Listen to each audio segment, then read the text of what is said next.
ይግቡ በ45000 ካሬ ሜትር ላይ ወደ ተንጣለለው የፊሶን ሪል ስቴት እንኳን ደህና መጣችሁ። ቤቶቻችን ተጠናቀዋል። ይምጡና ይረከቡ። በተንጣለለው የፊሶን መንደር ታውን ሃውስ፣ ቪላና አፓርትመንት እንደ ምርጫው አቀርበናል። ዘመናዊና ቅንጡ አፓርትመንቶቻችን ከባለ 1 እስከ ባለ 3 መኝታ ተሰናድተዋል። እርሶን ይጠብቃሉ።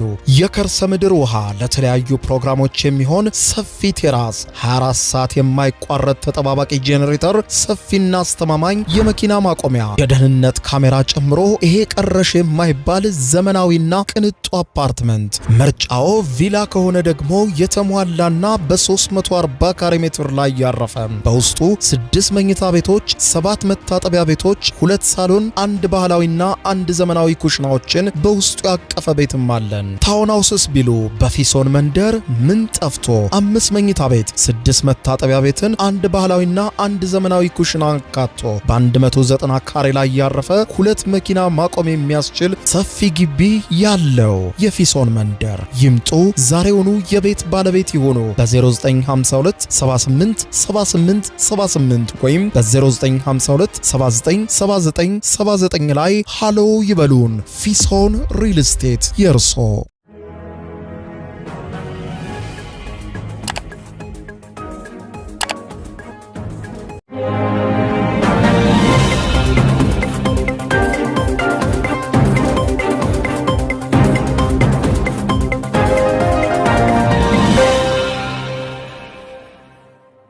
ጤና ይስጥልኝ ክቡራትና ክቡራን የዩቲዩብ ቻናል ቤተሰቦች፣ ምሽቱን የተሰሙ ሰበር መረጃዎችን ይዤ ቀርብ ያለው። በርከት ያሉ ሰበር መረጃዎች ዩቲዩብ ላይ ሲጫኑ ቀድሞ ለእናንተ የማስታወቂያ መልእክት ወይም ኖቲፊኬሽን እንዲደርሷቸው የዩቲዩብ ቻናሌን ሰብስክራይብ በማድረግ የደወል ምልክቷን መጫን አትዘንጉ። ወደ ሰበር መረጃው ስናቀና በቀዳሚነት ወደ እናንተ ጆሮ የሚደርሰው በቀጠናው ያለው ጦርነት ተባብሶ ሲቀጥል ኢራን ጥቃቷን በተለያዩ የአረብ ሀገራቱ ላይ መቀጠሏን ተከትሎ የተባበሩት አረብ ኤምሬትስ ከዛሬ ጀምሮ መሮኛል ስትል አስቸኳይ መግለጫዋን ሰጥታለች። ይህም ጦርነቱ በፍጹም በአሁኑ ሰዓት መቋጨት እንደሌለበትና ኢራን ሙሉ በሙሉ ተንኮታኩታ እስክታልቅ ድረስ ጦርነቱ መቀጠል አለበት፣ እኛም ጦርነቱን እንዳስፈላጊ ሁኔታው በቀጣዮቹ ቀናት እንቀላቀላለን ስትል የተባበሩት አረብ ኤምሬትስ ዩኤኢ ያስታወቀችው። ውጥረቱ እጅግ በከፋበትና የተባበሩት አረብ ኤምሬትስ የከፋ ያለችውን ሁኔታ በመጥቀስ ባወጣችው መግለጫ ያለችውን ዝርዝር ቃል የማስደምጣችሁ ይሆናል።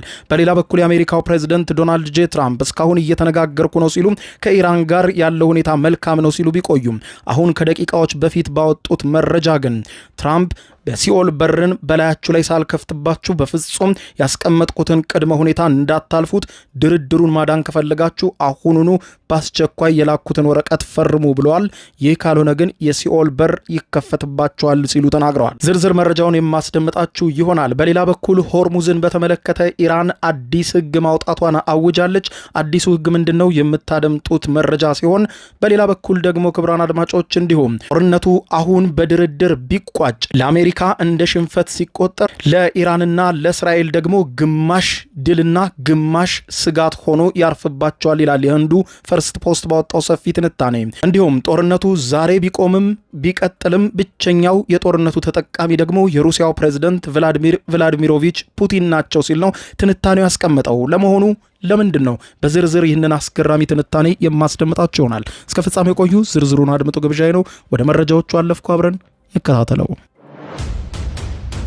የመካከለኛው ምስራቅ ጦርነት ተባብሶ ቀጥሏል። የአሜሪካው ፕሬዝዳንት ዶናልድ ጄ ትራምፕ እየተነጋገርን እየጨረስን ነው ከኢራን ጋር በማለት ሲናገሩላት የነበረችውን ኢራን አሁን በጠንካራ ቃላት ያስጠነቀቁ ሲሆን በማህበራዊ ሚዲያ ገጻቸው ከደቂቃዎች በፊት ባሰፈሩት ጽሑፍ ትራምፕ እንዳሉት የሲኦል በርን በእናንተ ላይ ከመክፈቴ በፊት በአስቸኳይ በድርድሩ ላይ እሽታችሁን ስጡ ብለዋል። ትራምፕ ለኢራን ባስተላለፉት መልእክት የሰላም ስምምነቱን ማዳን ከፈለጋችሁ የላኩላችሁን መልእክት ተመልክታችሁ በፍጥነት እርምጃ ውሰዱ። ያንን ካላደረጋችሁ ጊዜው እየረፈደባችሁ ነው። የመጨረሻ እርምጃዬ አንዴ ከተከሰተ በኋላ ወደ ኋላ መመለስ ፈጽሞ አይቻላችሁም። ውጤቱም ለኢራን አያምርም በማለት ከባድ ማስጠንቀቂያ ማስተላለፋቸው ተዘግቧል። ትራምፕ ያልኳችሁን ካልተቀበላችሁ የምወስደው እርምጃ በእናንተ ላይ የሲኦል በርን የሚከፍትና ኢራንን ወደ ኋላ መመለስ የማትችሉበት አስቸጋሪ ሁኔታ ውስጥ ትከቷታላችሁ ሲሉ ዝተዋል። በሌላ በኩል እስራኤልና አሜሪካ በኢራን ላይ ጦርነት ከከፈቱ ጊዜ ጀምሮ የዘገባ እስከተጠናከረበት ሰዓት ድረስ በኢራን ሚሳኤሎች በከፍተኛ ሁኔታ እየተመታች የምትገኘው የተባበሩት አረብ ኤምሬትስ የኢራን ዜጎች በአጠቃላይ ከግዛቷ እንዲወጡላት የሚያደርግ ውሳኔ ማሳለፏ እየተዘገበ ባለበት ሰዓት በአሜሪካ የተባበሩት አረብ ኤምሬትሶች አምባሳደር የሆኑት ዩሱፍ አልአታይባ ዛሬ በሰጡት መግለጫ አሜሪካና እስራኤል በኢራን ላይ እያካሄዱት ያለው ጦርነት በተራ የተኩስ አቁም ስምምነት ብቻ መቋጨት እንደሌለበትና ወሳኝና የመጨረሻ እልባት ሊያገኝ እንደሚገባው በአጽንኦት አሳስበዋል። አንዴ ጦርነት ውስጥ ገብተንበታል፣ ስለዚህ ኢራንን ነካክቶ መተው አይቻልም ብለዋል። አምባሳደሩ በዎል ስትሪት ጆርናል ጋዜጣ ላይ ባወጡት ረዥም የጽሑፍ መግለጫ እንዳብራሩት ጦርነቱም የኢራንን የኒውክሌር አቅም፣ የሚሳኤልና የድሮን ክምችት፣ ቀጠናዊ ታጣቂዎችንና ዓለም አቀፍ የባህር ንግድ መስመሮችን መዝጋት የሚያካትተውን አጠቃላይ ስጋት ከስረ መሰረቱ የሚፈታ መሆን አለበት ብለዋል። ይህ የአምባሳደሩ ጠንከር ያለ አቋም አብዛኞቹ የባህረ ሰላጤው ሀገራት ጦርነቱ ከመጀመሩ በፊት እንዳይቀሰቀስ ያስጠነቅቆ የነበረ ቢሆንም አሁን ግን ጦርነቱ አንዴ ከተጀመረ በኋላ ግን አሜሪካ ጥቃቷን አጠናክራ እንድትቀጥልና ጦርነቱን በድንገት አቋርጣ እንዳትሄድ ከጀርባ እየገፉ መሆኑ ተዘግቧል። አምባሳደር አልኦታይባ አያይዘውም ሲናገሩ ሀገራቸው ዩናይትድ አረብ ኤምሬት ይህ ጦርነት እንዲከፈት ፈጽሞ አትፈልግም ነበር በማለት ገልጸው የመጀመሪያው ጥቃት እስኪፈጸምበት ሰዓት ድረስ ከኢራንና ከአሜሪካ ጋር ከፍተኛ የሆነ ዲፕሎማሲያዊ ጥረት ስታደርግና ጦርነቱን ለማስቀረጥ ስትወተውት መቆየቷን አስታውሰዋል። ሆኖም ግን ጦርነቱ የማይቀር መሆኑ ሲረጋገጥ የተባበሩት አረብ ኤምሬቶች የኢራን ቀዳሚ የጥቃት ኢላማ እንደምትሆን አስቀድማም ጠንቅቃ ታውቅ እንደነበር ገልጸው አሁን ባለው ነባራዊ ሁኔታ ግን የኢራንን የሚሳኤልና የድሮን ስጋት ሙሉ በሙሉ ለአንዴና ለመጨረሻ ጊዜ ለማስወገድ ተጨማሪ ጠንካራ እርምጃዎች በኢራን ላይ ያስፈልጋሉ በማለት ገልጸው አምባሳደሩ የሆርሙዝ የባህረ ሰላጤን ዳግም ክፍት ለማድረግ በሚደረግ ማናቸውም ዓለም አቀፍ ጥምረት ውስጥም ሀገራቸው ዩናይትድ አረብ ኤምሬት ለመሳተፍ ዝግጁ መሆኗንና የጦር ኃይሏም ዝግጁ መሆኑን ገልጸዋል። ኢራን ከቀጠናው ራሷን ማግለል መርጣ መኖር የምትችል ሀገር ብትሆንም ጎረቤቶቿን ማጥቃት፣ የዓለም አቀፍ የባህር መስመሮችን መዝጋት፣ ጽንፈኞችን እያገዙ መሳሪያ መላክ አትችልም ሲሉ አስጠንቅቀዋል። ችግሩን በግንብ አጥር አጥሮ ማቆየት ነው። ስለዚህ አንድ ጊዜ ጦርነቱ ተጀምሯል። አሁን መግፋትና ኢራንን ለአንዴና ለመጨረሻ ጊዜ ወደማትነሳበት መልሰን ነው ስለ ቀሪው ህይወታችን የምናስበው ብለዋል።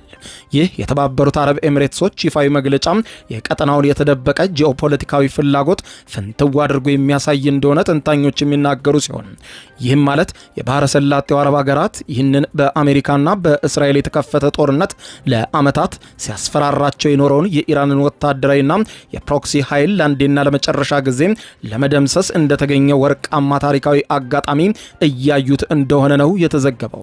አምባሳደሩም ተራ የተኩስ አቁም አይጠቅምም በማለት በጠንካራ ቃላት የተናገሩ ሲሆን የሀገራቸውን የተባበሩት አረብ ኤምሬትስን አቋም ሲያብራሩ ጦርነቱ ከግቡ ሳይደርስና ኢራንን በሙሉ ኃይልና በሙሉ ክንድ ሳትደመሰስ በግማሽ መንገድ ጦርነቱ አሁን ከቆመ ቆስላ የተረፈችው ኢራን ቂሟን የምትወጣው በቅርብ ጎረቤቶቿ እንደኛ ባሉ ሀገራት ላይ የሚሳኤሎቿን በማዝነብ ነው በማለት ገልጸዋል።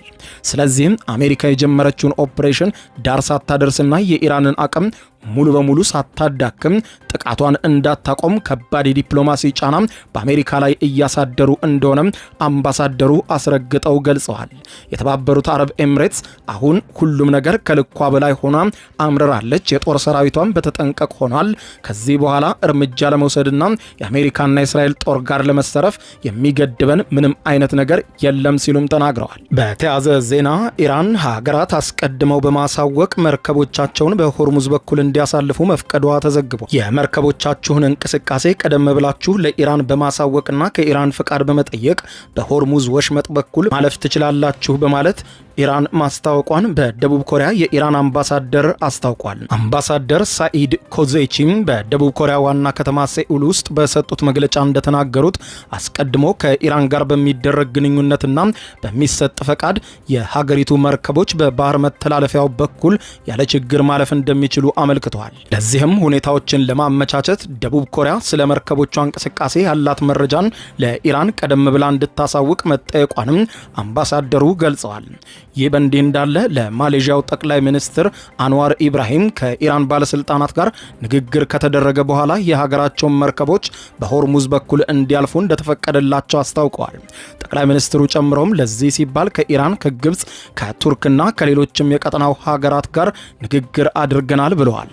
ከፍተኛ መጠን ያለው የነዳጅ ምርት ከፋርስ ባህረ ሰላጤ ሀገራት በሚተላለፍበት የሆርሙዝ ሰርጥ እየተካሄደ ባለው ጦርነት ምክንያት የመዘጋት ስጋት ካጋጠመው በኋላ በሺዎች የሚቆጠሩ ግዙፍ መርከቦች በባህር ላይ እየተጉላሉ ይገኛሉ። አሁን ከኢራን ጋር እየተደረጉ ባሉ ግንኙነቶች አማካኝነት በመተላለፊያው በኩል የማሌዥያ፣ የደቡብ ኮሪያ፣ የህንድ፣ የቻይናና የጃፓን የጭነት መርከቦችም ያለ ችግር ማለፍ እንደቻሉ ተነግሯል። በዚህ እንዳለ ለዘላቂነትም ኢራን በሆርሙዝ ወሽመጥ የሚያልፉ መርከቦችን የምታስተላልፍበት አዲስ ሕግ እንደምታወጣም ጭምር ነው የገለጸችው። የኢራን ፓርላማ በሆርሙዝ ወሽመጥ በኩል ከሚያልፉ መርከቦች ክፍያ ለመሰብሰብ የሚያስችል አዲስ ረቂቅ ሕግ ሊያወጣ መሆኑን ነው የሀገሪቱ መገናኛ ብዙሃን የዘገቡት። የፓርላማው የኮንስትራክሽን ኮሚቴ ኃላፊ ረቂቅ ተዘጋጅቷል፣ ነገር ግን ወደ ሙሉ አዋጅ ደረጃ አልደረሰም ብለዋል። ህጉ የተዘጋጀው ለሚያልፉ መርከቦች የደህንነት ጥበቃ ለማቅረብ እንደሆነም ተናግረዋል። አንድ የኢራን የፓርላማ አባል በበኩላቸው ፓርላማው ኢራን በሆርሙዝ ወሽመጥ ላይ ያላትን ሉዓላዊነት፣ ቁጥጥርና የበላይነት በህጋዊ መንገድ ለማረጋገጥ የተያያዘውን እቅድ እየተከተለ ነው ብለዋል። በዚያም ክፍያ በመሰብሰብ የገቢ ምንጭ ይፈጠራል ማለታቸውን አሶሺየትድ ፕሬስ የኢራን የዜና ወኪሎችን ዋቢ አድርጎ ዘግቧል።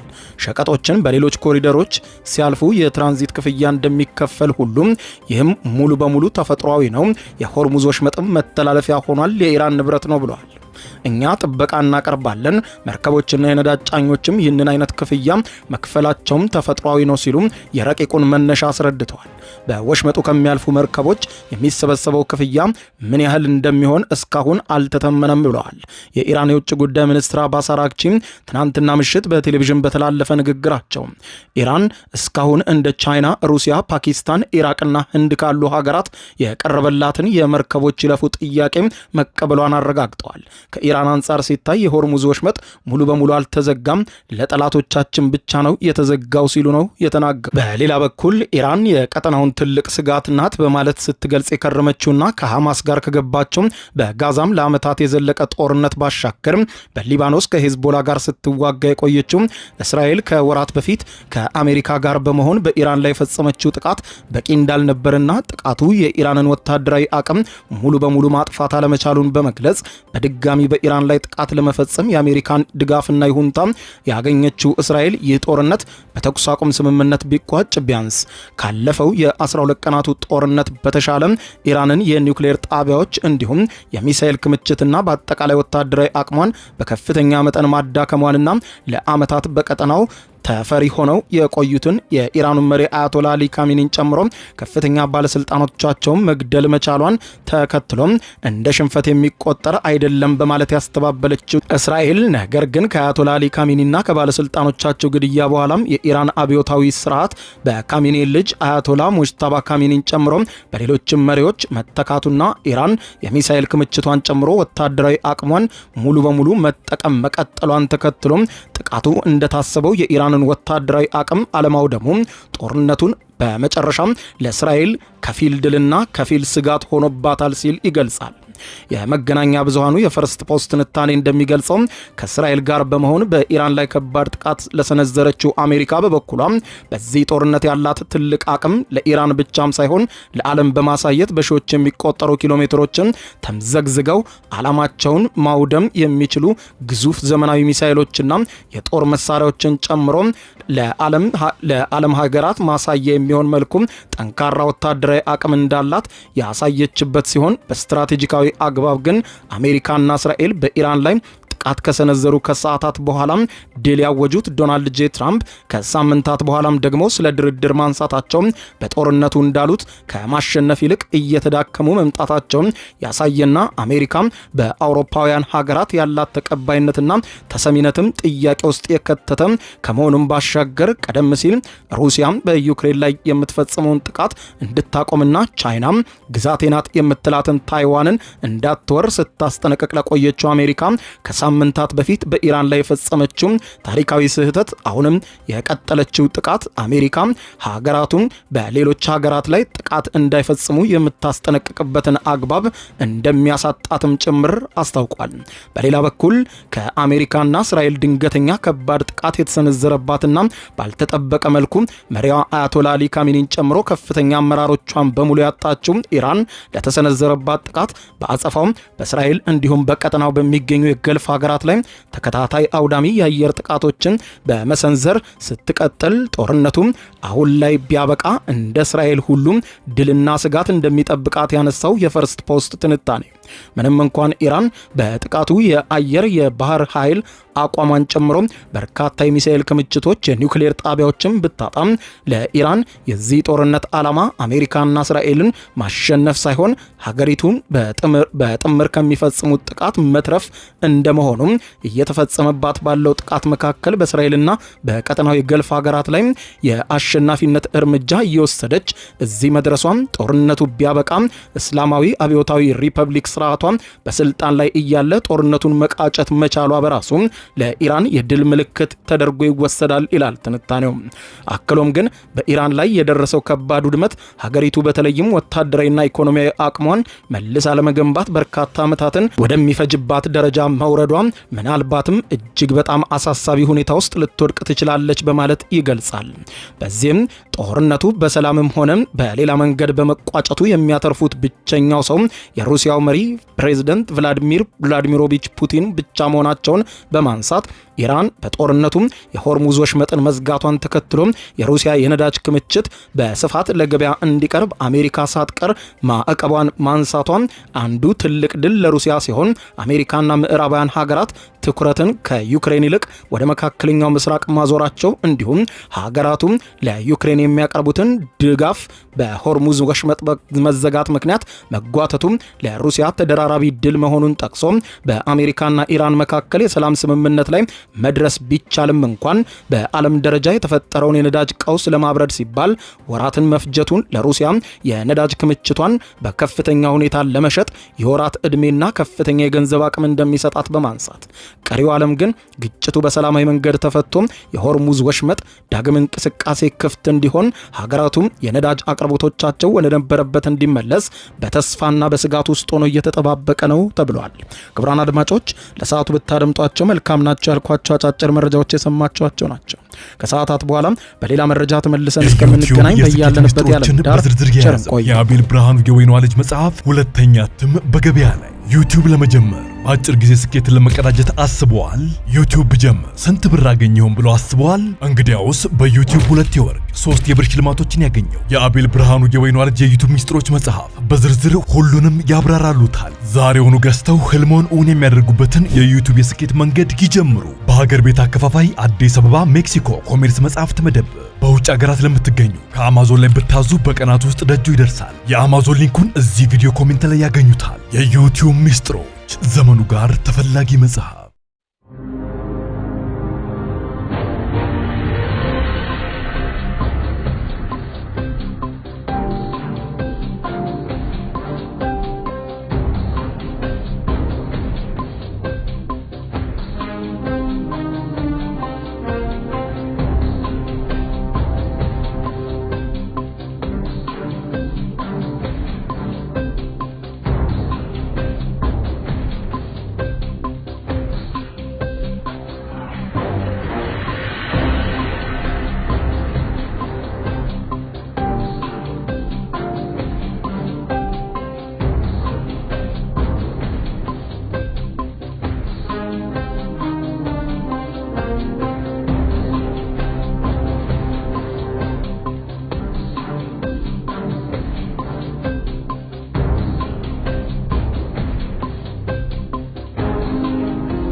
ይግቡ በ45000 ካሬ ሜትር ላይ ወደ ተንጣለለው የፊሶን ሪል ስቴት እንኳን ደህና መጣችሁ።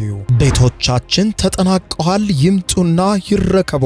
በተንጣለለው የፊሶን መንደር ታውን ሃውስ፣ ቪላና አፓርትመንት እንደ ምርጫው አቀርበናል። ዘመናዊና ቅንጡ አፓርትመንቶቻችን ከባለ 1 እስከ ባለ 3 መኝታ ተሰናድተዋል። እርሶን ይጠብቃሉ። የከርሰ ምድር ውሃ፣ ለተለያዩ ፕሮግራሞች የሚሆን ሰፊ ቴራስ፣ 24 ሰዓት የማይቋረጥ ተጠባባቂ ጄኔሬተር፣ ሰፊና አስተማማኝ የመኪና ማቆሚያ፣ የደህንነት ካሜራ ጨምሮ ይሄ ቀረሽ የማይባል ዘመናዊና ቅንጡ አፓርትመንት። ምርጫው ቪላ ከሆነ ደግሞ የተሟላና በ340 ካሬ ሜትር ላይ ያረፈ በውስጡ 6 መኝታ ቤቶች፣ 7 መታጠቢያ ቤቶች፣ 2 ሳሎን፣ 1 ባህላዊና 1 ዘመናዊ ኩሽናዎችን በውስጡ ያቀፈ ቤትም አለን። ታውን ሃውስስ ቢሉ በፊሶን መንደር ምን ጠፍቶ 5 መኝታ ቤት፣ 6 መታጠቢያ ቤትን፣ 1 ባህላዊና 1 ዘመናዊ ኩሽና አካቶ በ190 ካሬ ላይ ያረፈ 2 መኪና ማቆም የሚያስችል ሰፊ ግቢ ያለው የፊሶን መንደር። ይምጡ፣ ዛሬውኑ የቤት ባለቤት ይሆኑ። በ0952 78 78 78 ወይም በ0952 79 79 79 ላይ ሃሎ ይበሉን። ፊሶን ሪል ስቴት የርሶ